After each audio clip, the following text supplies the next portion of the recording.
Assalamualaikum warahmatullahi wabarakatuh.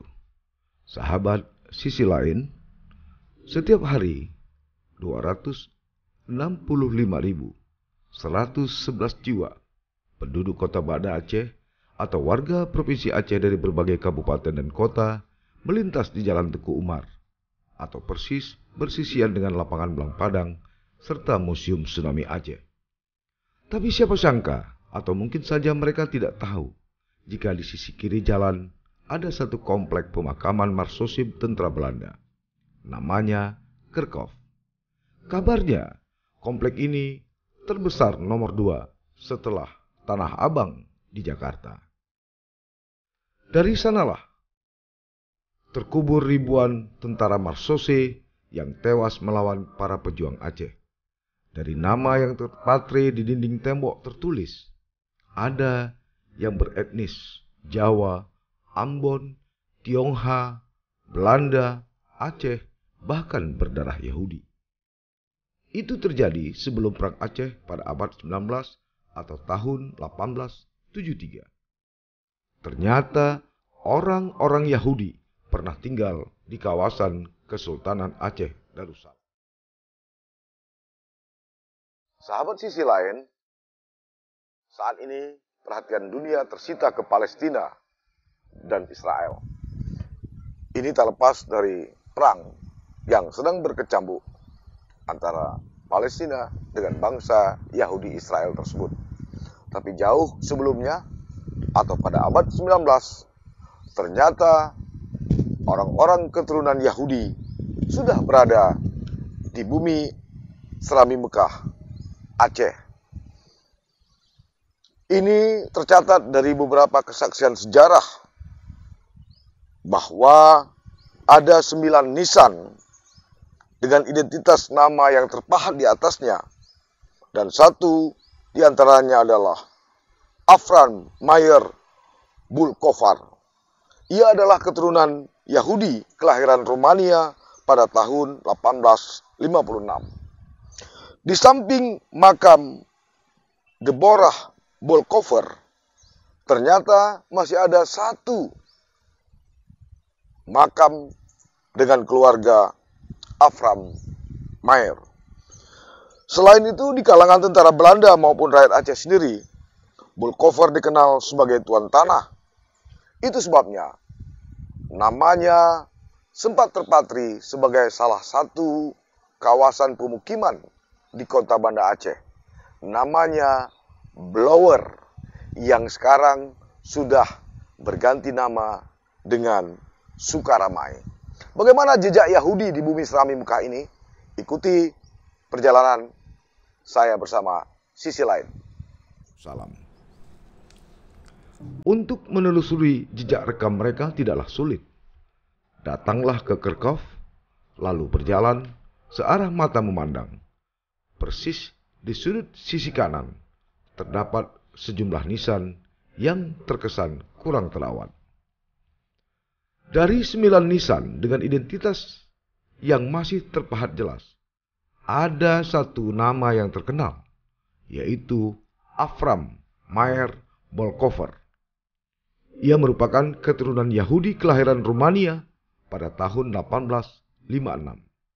Dan ada pula makam Deborah Bulkofar yang masih satu keluarga dengan Afram Mayer. Di kalangan tentara Belanda maupun rakyat Aceh, Bulkofar dikenal sebagai tuan tanah. Dulu dia memiliki sejumlah aset di kota Banda Aceh yang sebelumnya disebut kota raja.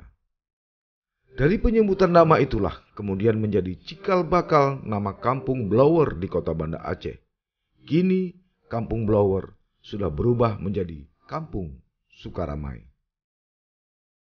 3 tahun lalu, seorang pria mengaku keluarga Bulkofar mendatangi makam Afran Mayer Bulkofar. Pria itu berasal dari Rusia dan pernah menetap di Inggris. Ia terlihat menangis terisak-isak sambil meratap makam eyang buyutnya itu. Ia tak menyangka makam buyutnya ada di sini. Saat memasuki area komplek, Pengunjung disambut tembok tinggi melengkung. Pintu gerbang megah itu dibangun pada tahun 1893 yang terbuat dari batu bata. Pada bagian atas pintu gerbang tertulis, "Untuk sahabat kita yang gugur di medan perang." Kalimat itu tertulis dalam 3 bahasa, Arab, Melayu, dan Jawa. Pada dinding gerbang terdapat deretan nama serdadu maupun jenderal Belanda yang tewas di tangan pejuang Aceh, lengkap dengan tahun dan lokasi mereka tewas. Namun, tak semua dari Belanda. Sebagian nama yang tertera dari orang pribumi. Mereka diyakini sebagai prajurit Marsose alias tentara bayaran Belanda yang direkrut seperti dari Manado, Ambon, Batak, Cina, dan Jawa, serta Aceh sendiri. 20 meter memasuki pintu gerbang Kerkhof, terdapat satu prasasti putih setinggi 1,5 meter.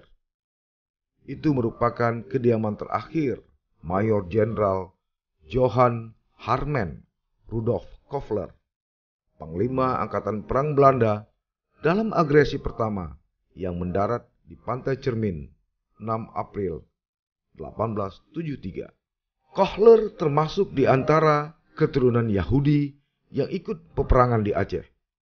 Di 4 sisi nisannya terdapat simbol bintang Daud. Ada pula obor terbalik dengan api seakan menyala. Ini merupakan simbol salib serta ular melingkar dengan moncongnya menggigit ekor. Dalam dunia simbol, itu dikenal sebagai Kuroboros. Bagi kaum Yahudi, ular dianggap hewan suci yang melambangkan kebijaksanaan, kecerdikan, dan peperangan. Makam Koffler tersebut dipugar ulang dengan menguburkan kembali tulang belulang oleh pemerintah Daerah Istimewa Aceh pada tanggal 19 Mei 1978. Selain itu, ada juga makam Yahudi lainnya, seperti Moses Abraham, yang lahir di Rumania dan mati serta dikuburkan di Kutaraja atau Banda Aceh saat ini pada tanggal 13 September 1882. Ada juga nama Rahel Emanuel yang juga lahir di Rumania dan dikuburkan di makam tersebut, serta Salamon Moses yang dikuburkan pada 15 Oktober 1833. Bagi orang Aceh memang kesulitan menyebut nama Balkover. Selain itu, punya historis dan amat sangat benci dengan penjajah. Makanya berubah menjadi nama Blower. Meski sebagian besar penduduk Banda Aceh mengenal Blower, tetapi dalam catatan administrasi pemerintah tertulis Gampung Sukaramai. Maklum, nama Blower tidak ada dalam peta. Yang ada hanya Sukaramai. Bulkover adalah pedagang Yahudi dari Eropa Timur dan tinggal di satu tempat di pinggiran kota Banda Aceh. Bulkover membeli sebidang tanah dan membuka usaha perumahan serta perkebunan kelapa yang kemudian dikenal sebagai Gampung Blower. Sejak kemerdekaan, tanah itu beralih status menjadi aset milik negara. Itulah jejak makam maupun literatur Yahudi yang pernah sebagai penerjemah baik untuk Kesultanan Aceh, Portugis maupun Inggris. Maka tak heran ada orang Yahudi yang pernah bermukim di Aceh jauh sebelum terjadi perang Aceh melawan Belanda. Buktinya 9 makam Yahudi di Kerkhof tadi.